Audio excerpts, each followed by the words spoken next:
آئے ہو. اللہ اکبر. دنیا میں آنے کا مقصد یہ ہے اس دنیا میں رہ کر اس دنیا کی تیاری کرو. کون سی دنیا؟ جس کے بارے میں قرآن کہتا ہے وَالْآخِرَةُ خَيْرٌ وَأَبْقَىٰ کہ یہ دنیا سے آخرت بہتر ہے.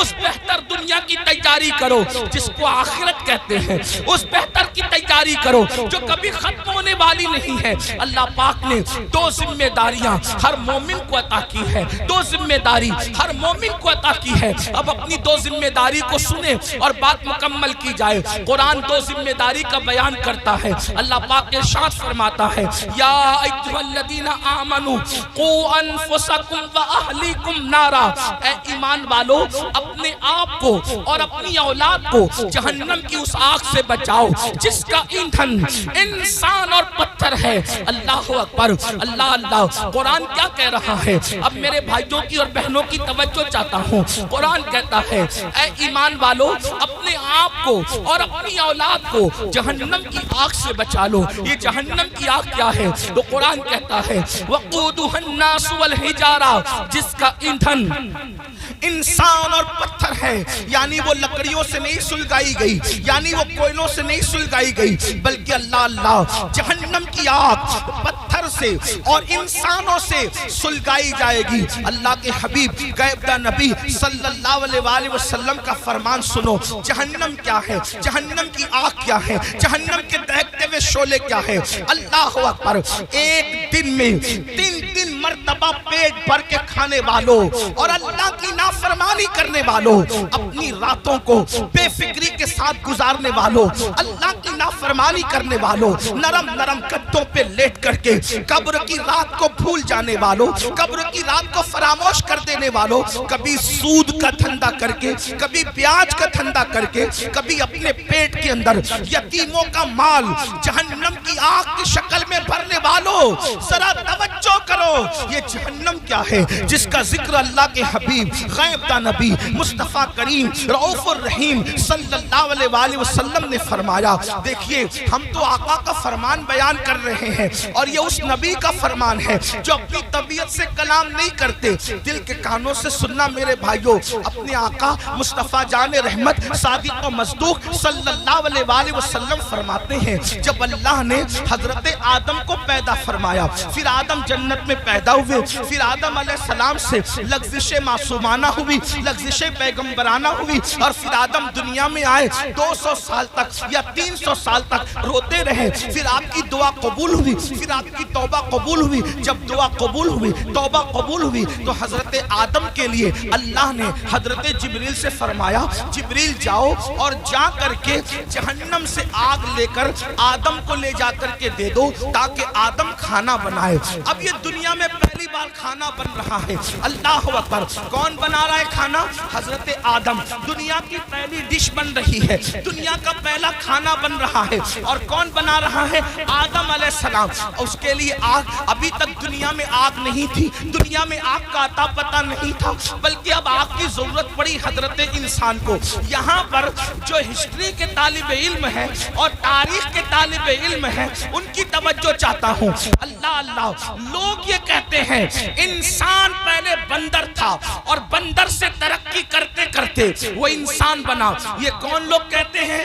وہ لوگ کہتے ہیں جو انسانیت کے ٹھیکیدار بنے ہوئے ہیں. کیا کہتے ہیں؟ انسان پہلے بندر تھا اور وہ ترقی کرتے کرتے انسان بنا. انسان پہلے ننگا گھومتا تھا, پھر ننگے سے پتے باندھنے لگا, پھر یہ کرنے لگا, پھر وہ کرنے لگا. پہلے جھک کے چلتا تھا بندر کی طرح, پھر یہ ہو گیا, پھر وہ ہو گیا. انسانیت کے لیے اس سے بڑی گالی کچھ نہیں ہو سکتی.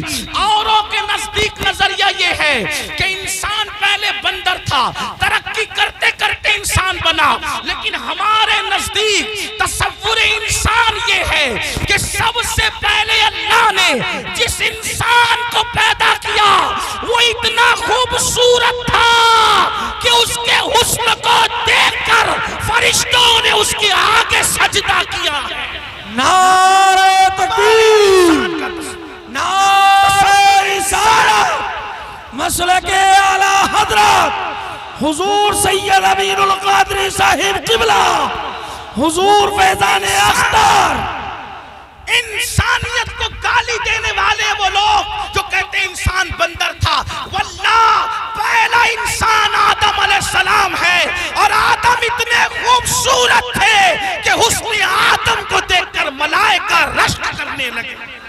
حضرت بیدم شباسی کہہ رہے ہیں اب آدمی کچھ اور ہماری نظر میں ہے، اب آدمی کچھ اور ہماری نظر میں ہے، جب سے سنا ہے یار لباس بشر میں ہے۔ کون کہتے ہیں ہمارا پہلا آدمی تو آدم ہے، بلکہ آدمی آدم ہی سے بنے۔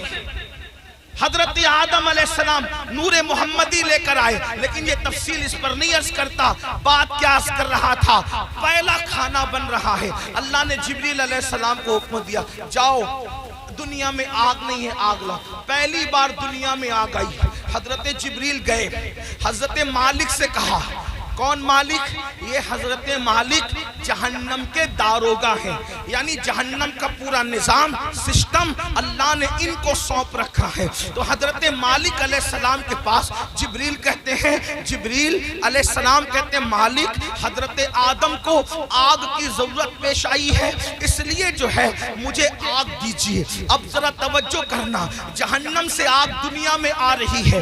حضرت مالک نے کہا کتنی آگ چاہیے؟ کھانا پکانے کے لیے آدم کو آگ چاہیے، ایک کھجور اتنی، کھجور جتنی ہوتی ہے کھجور اتنی آگ مجھے دے دے تاکہ میں آدم کو لے جا کر کے دے دوں۔ حضرت مالک نے کہا اے جبریل اگر کھجور اتنی آگ آپ جہنم سے دنیا میں لے کر جائیں گے تو ساری زمین بھی جل جائے گی، آسمان بھی جل کر بھسم ہو جائیں گے۔ نہ زمین برداشت کر سکتی ہے نہ آسمان برداشت کر سکتا ہے۔ کھجور اتنی آگ دنیا میں گئی تو پوری زمین اور آسمان جل کر کے راکھ ہو جائیں گے۔ پھر اس کے بعد حضرت جبریل نے کہا اے مالک آدھی کھجور جتنی مجھے جہنم کی آگ دے دیجئے تاکہ میں ان کو لے جا کر کے دے دوں۔ تو حضرت سیدنا جبریل امین نے جب کہا آدھی کھجور اتنی جو ہے وہ جہنم کی آگ دے دو، تو تب حضرت مالک نے کہا اگر میں نے آدھی کھجور اتنی آگ دے دی تو بھی یہ حال ہوگا کہ دنیا میں آسمان سے کبھی بارش نہیں ہوگی، کبھی پانی نہیں برسے گا، اس لیے آپ آدھی کھجور اتنی بھی آگ نہ لے کر جائیں۔ تو پھر کہا کتنی؟ تو حضرت سیدنا مالک نے کہا آپ سوئی کے ناکے اتنی یا ایک ذرہ جتنا ہوتا ہے اتنی آگ لے جائیں، وہ بھی ڈائریکٹ نہ لے جائیں۔ اب میں اپنے بھائیوں کی توجہ چاہتا ہوں، دیکھو یہ سارے عنوانات بہت غور کرنے والے ہوتے ہیں، توجہ کرنے والے ہوتے ہیں۔ میرے بھائیوں ہم آپ لوگوں کی محبتوں کا احترام کرتے ہیں، لیکن ایک بات آپ کو بتاؤں، ہمارے فوٹو اور ہماری تصویریں قیمتی نہیں ہیں، بلکہ رسول اللہ کے یہ فرامین اہم ہے جو آپ کو سنانے کے لیے بلایا جاتا ہے، اور آپ بہت اچھے سے سن رہے ہیں، لیکن تھوڑی آپ کی توجہ چاہتا ہوں۔ اتنی لمبی روایت میں نے پڑھی، اب اصل جو ہے وہ جس مقصد کے لیے پڑھی وہ یہ ہے، حضرت جبریل نے ایک کھجور اتنی آگ مانگی، منع کیا گیا، آدھی کھجور اتنی آگ مانگی، منع کیا گیا کہ بارش نہیں ہوگی آسمان سے، پھر ایک ذرے کے برابر آگ دی گئی۔ تو حضرت مالک نے کہا اس کو بھی ڈائریکٹ نہ لے جائیں بلکہ اس کو پہلے دھلا جائے۔ تو ذرہ برابر آگ حضرت جبریل کو حضرت مالک نے دیا، 70 مرتبہ جبریل علیہ السلام نے اس جہنم کی آگ کو رحمت کے پانی سے دھویا، اس کو واش کیا، دھویا، اور 70 بار دھونے کے بعد پھر اس آگ کو ذرہ برابر دنیا میں لایا گیا۔ لیجئے حضرت آدم یہ کھانا بنانے کے لیے ہے، تو حضرت آدم نے فرمایا اس کو پہاڑ پہ رکھو۔ جب وہ ذرہ برابر جہنم کی آگ جس کو 70 بار دھویا گیا تھا، ندی کے پانی سے نہیں، نہروں کے پانی سے نہیں، دنیا کے پانی سے نہیں، بلکہ رحمت خدا کے پانی سے 70 بار اس ذرے کو اور ذرہ برابر آگ کو دھویا گیا تھا۔ اور جب حضرت جبریل نے اس کو پہاڑ پہ رکھا تو پہاڑ پہ وہ ذرہ برابر آگ پڑی تو پورا پہاڑ جل کر کے بھسم ہو گیا، اور وہ ذرہ برابر آگ نے جب پہاڑ کو جلا دیا تو وہ فوراً جہنم کی طرف لوٹ گئی۔ پہاڑ کے جلنے سے، اس آگ کے اثر سے جو دھواں نکلا تھا، وہ دھواں پتھروں میں، لوہے میں اور جن لکڑیوں میں آگ ہے ان میں گھس گیا۔ اللہ اکبر! تو یہ جو دنیا میں آگ دیکھ رہے ہیں، یہ آگ وہ آگ نہیں ہے، بلکہ اس آگ کے اثر سے جو دھواں نکلا تھا، وہ دھواں ہے جو یہ آگ دنیا کی آگ ہے۔ اب مجھے بتاؤ ذرہ برابر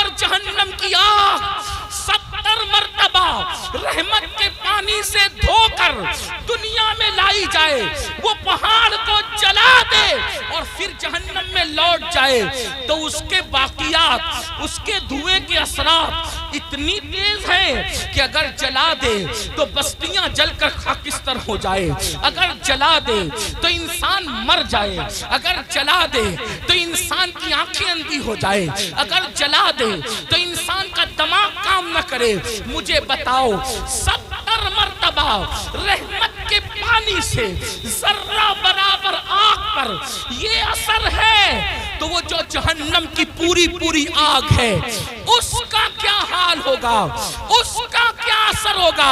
اب اللہ اسی آگ سے بچنے کا حکم دے رہا ہے۔ اے مومنو، میرے محبوب کے غلاموں، میرے محبوب کا نام لینے والوں، میرے محبوب کا کلمہ پڑھنے والوں، اپنے آپ کو اس آگ سے بچاؤ۔ آپ مجھے بتائیں، جب یہ جہنم کی آگ کا دھواں ہے، جو دنیا کی آگ ہے، ہم اس کو برداشت نہیں کر سکتے، تو وہ جہنم کے دہکتے ہوئے شعلے، وہ جہنم کے بھڑکتے ہوئے شعلے، جس کے بارے میں حدیث پاک میں آیا ہے 3000 سال تک کے اس کو جلایا اور دہکایا گیا ہے۔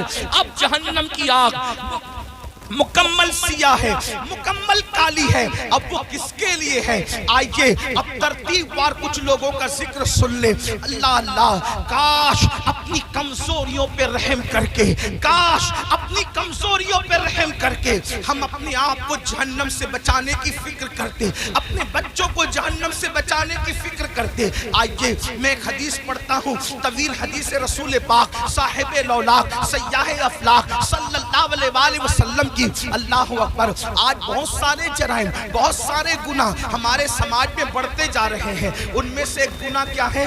فلم دیکھ کر، سیریل دیکھ کر، پکچر دیکھ کر لڑکے اور لڑکیوں میں آپس میں افیئر کا معاملہ جگ رہا ہے۔ اور اب شاید ہی کچھ بچے اور بچیاں ایسے ہوں گے کہ جو افیئر سے محفوظ ہیں، الا ماشاءاللہ۔ اور اس کے بعد پھر یہ افیئر کے معاملات، افیئر کی داستان انسان کو زنا تک لے جاتی ہے۔ اور یہ زنا کیا ہے؟ اب سنیے، اللہ اکبر، میرے اور تمہارے سچے نبی صلی اللہ علیہ وآلہ وسلم فرماتے ہیں آج زنا بڑھ رہا ہے، بلکہ آپ کو بتاؤں یہاں تک